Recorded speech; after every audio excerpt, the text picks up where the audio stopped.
Good morning, Arthur and all my peeps. How are you doing today? It's a beautiful sunny day, almost like spring, so I took out a spring hat, celebrating the fact that maybe not next month, but the month after, spring will arrive. Today I'm reading Disney's Hercules to you guys. And don't forget, press the like button and subscribe if you haven't already. Listen up, folks. We have a tale to tell. It's about Hercules, a great hero. Well, our story starts long before Hercules was born. Monsters called the Titans made the earth a terrible place to live until Zeus, ruler of the gods, locked them up. He gave each god a job to bring order to earth.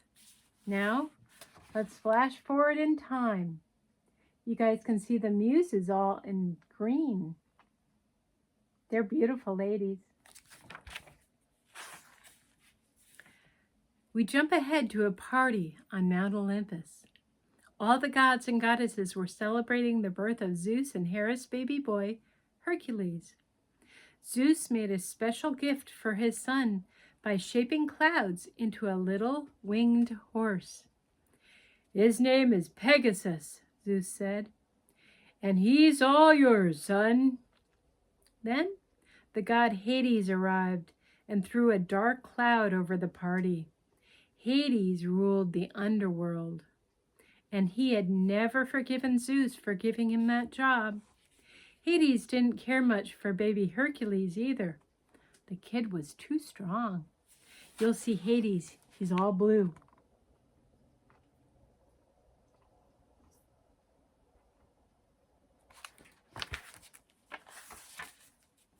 Hades didn't stay at the party for long. He had a date with the Fates. The Fates were 3 old women who could tell him whether his plan to take over Olympus would succeed.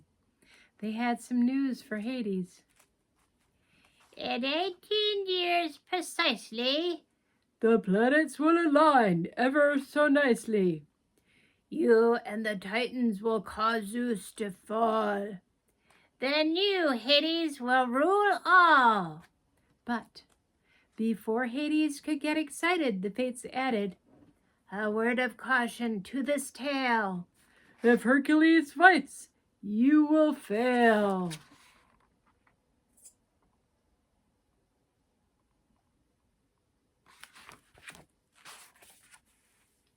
Did that stop Hades? Of course not. He just gave his henchmen, Pain and Panic, a potion that could change a baby god to a baby mortal. Once little Herc drank every last drop, Pain and Panic could get rid of him for good. Then Hades could defeat Zeus and rule the world. Well, Pain and Panic stole baby Hercules and got him to drink most of the potion, but a mortal couple, Alchemy and Amphitryon, scared them off before Hercules could finish the last drops. Whew. So Pain and Panic turned into snakes. But even though baby Hercules was human, he still had his great strength. As they slithered and limped away, Pain and Panic decided not to tell Hades that Hercules was still alive.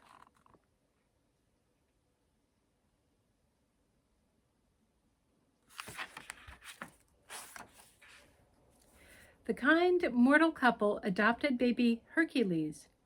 Zeus and Hera sadly watched their son grow up on Earth. Since their boy was mortal, he couldn't be with them on Olympus. Because Hercules couldn't control his strength, trouble followed him everywhere. One day, he even knocked down the whole marketplace. "This is the last straw, Amphitryon," people shouted. "Keep him away from here." That very night, Amphitryon and Alchemy showed Hercules the medallion he had been wearing when they found him. Hercules decided he needed to find out where he belonged. It was a sad day for his mortal parents, but they kissed their son, and off he sat.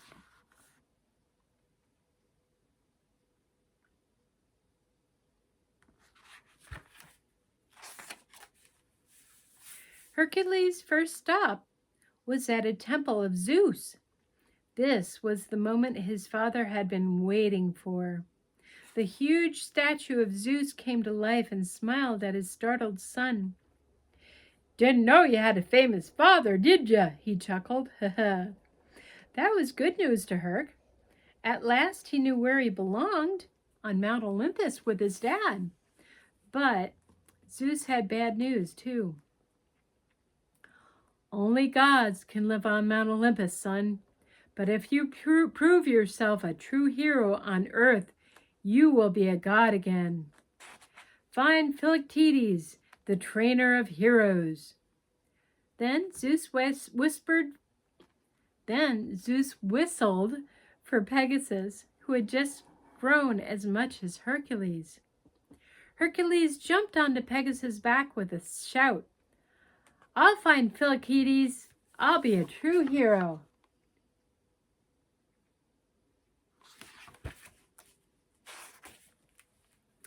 The path to becoming a true hero was full of obstacles. Philoctetes was the first one. "I'm retired," he told Hercules, but with one last hope of training a genuine hero and a little lightning bolt from Zeus, Phil got to work. In time, Hercules got stronger and faster and better all around. Finally, Phil said, "Time for a road test. We're going to Thebes." Hercules didn't even get to Thebes before he had his first test. A young woman named Megara was trying to get away from the centaur Nessus. Hercules knocked the horseshoes right off that centaur, but that was nothing compared to the way Meg knocked the sandals off of Herc. "My name is Hercules," he stammered. "I think I'll call you Wonder Boy," Meg told him. Then she said goodbye.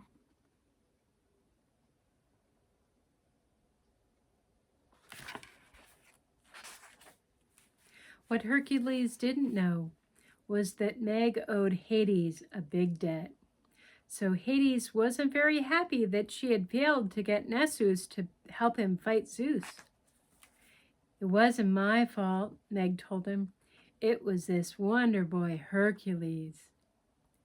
Just the mention of that name made Hades burn. "Hercules is still around," he roared at pain and panic. But then he glowed thoughtfully. "Well, at least we still have time to correct this problem." Meanwhile, the problem and his trainer had arrived in Thebes. The Thebians weren't interested in Herc's hero services, but even though the Thebians wouldn't give Herc a chance to show off, Meg would. Under Hades' orders, she rushed into town and told Hercules about two little boys trapped in a rock slide.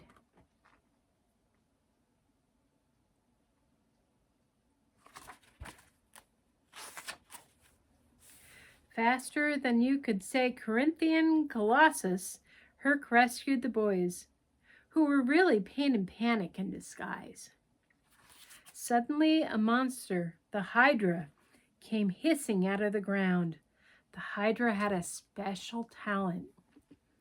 It grew 3 heads every time Hercules lopped off one. Herc seemed doomed, but he had one trick left. He caused another rock slide and crushed the Hydra. From that day on, Herc was famous. He fought lots of monsters, and he had to fight off adoring fans, too. Everywhere he looked, people were wearing Hercules clothing, drinking Herculade, and buying Hercules action figures.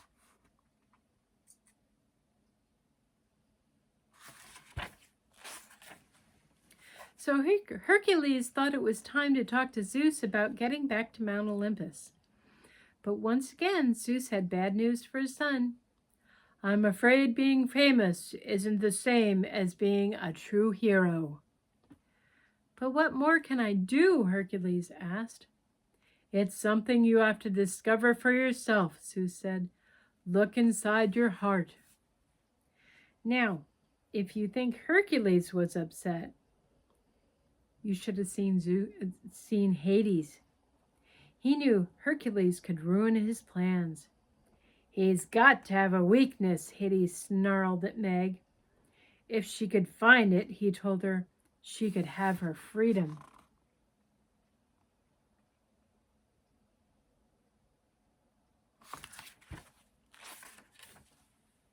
So Meg spent the day with Hercules trying to discover his weakness. But all she found was a weakness of her own. She was falling in love with the Wonder Boy. Just then Phil showed up. "All right, break it up here," Phil yelled. He hustled Herc onto Pegasus' back. As they flew away, Herc was so love-struck that he didn't even notice Phil falling off.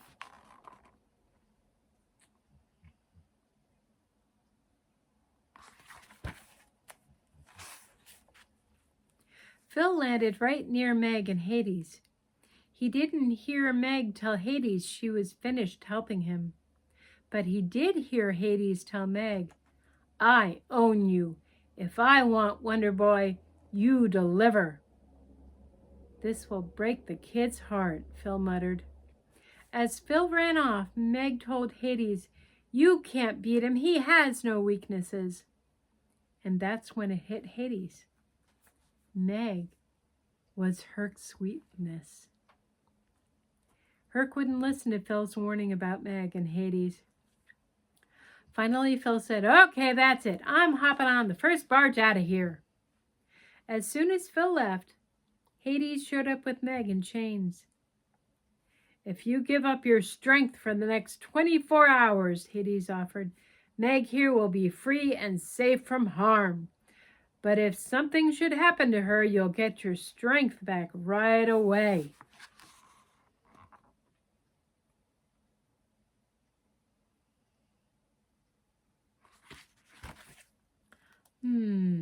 Don't trust Hades. When they shook hands on the deal, Hades drained the strength right out of Hercules. But Hades didn't stop there. He told Herc that he was planning a change of address to Mount Olympus. "Oh yes," Hades added. "Remember Meg's plea to save those precious little kids?"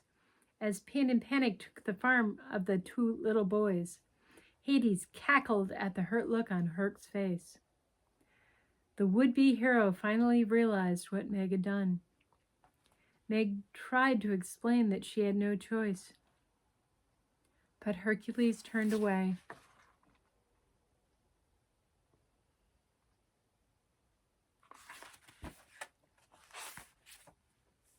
Hades' evil plan had worked.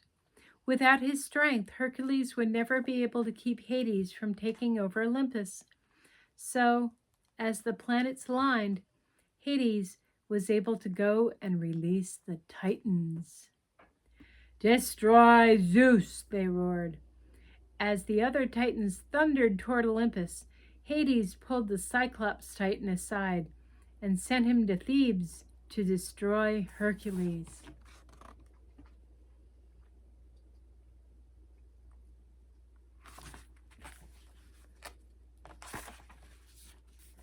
The gods put up a good fight, but the winds of the Tornado Titan swept most of them out of action. Zeus found himself facing the Lava Titan and the Ice Titan. One nasty team. The Lava Titan poured molten rock all over Zeus, and the Ice Titan froze it hard. Zeus was trapped, and Hades made himself at home on Olympus.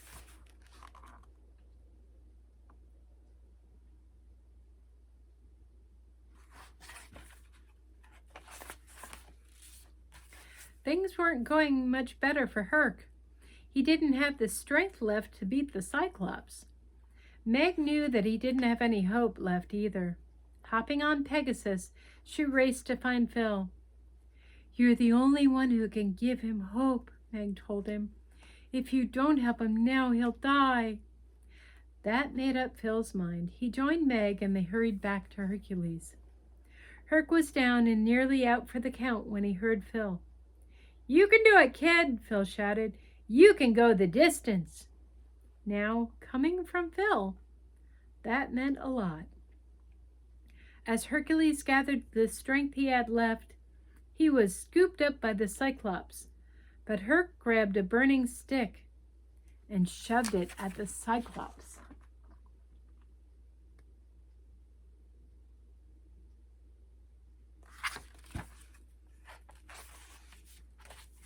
Thebes never heard such a howl. The Cyclops dropped Hercules stumbling and fell off a cliff. Meg saw a pillar falling toward Hercules. She pushed him out of the way, but the pillar fell on her. Now that Meg had been hurt, the deal with Hades had been broken. Hercules' strength returned instantly. "Why did you risk your life?" Hercules asked. "People do funny things when they're in love," Meg told him. Before he left for Olympus, Hercules turned to Phil and said, "Take care of her." Hercules got to Mount Olympus just as Hades was settling into his new home. In one fell swoop, all right, maybe 3, Hercules freed the gods, freed Zeus, and sent the Titans packing. Hades got the last word, though, as he headed back to his dark domain. "Well, at least I've got a friend of yours who's dying to meet me."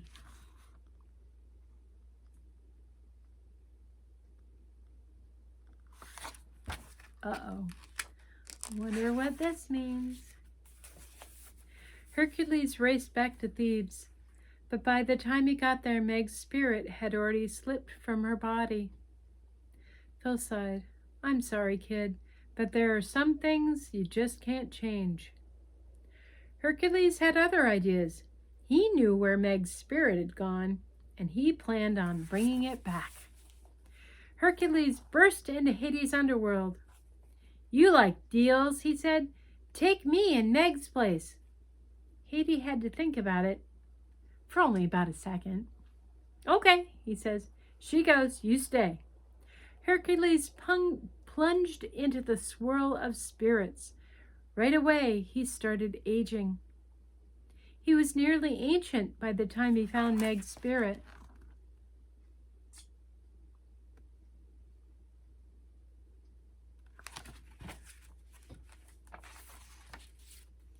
Then a funny thing happened.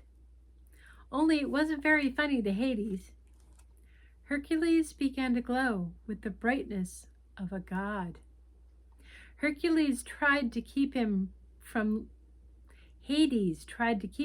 leaving with Meg's spirit, but Hercules flung the Lord of the Underworld into the bottomless pit. Hades would never trouble either mortals or gods again.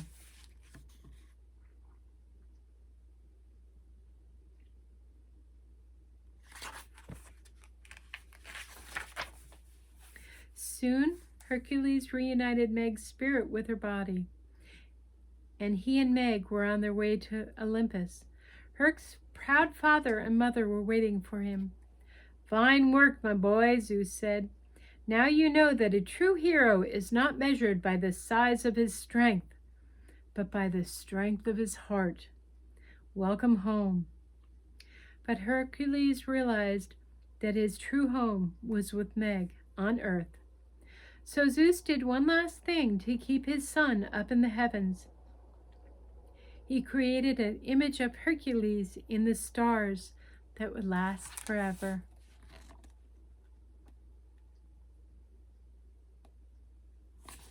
And that is the end of the story. Hope you guys have a wonderful day. Go out, play, stay warm, wear a hat, and I will see you tomorrow. Love you all. Bye.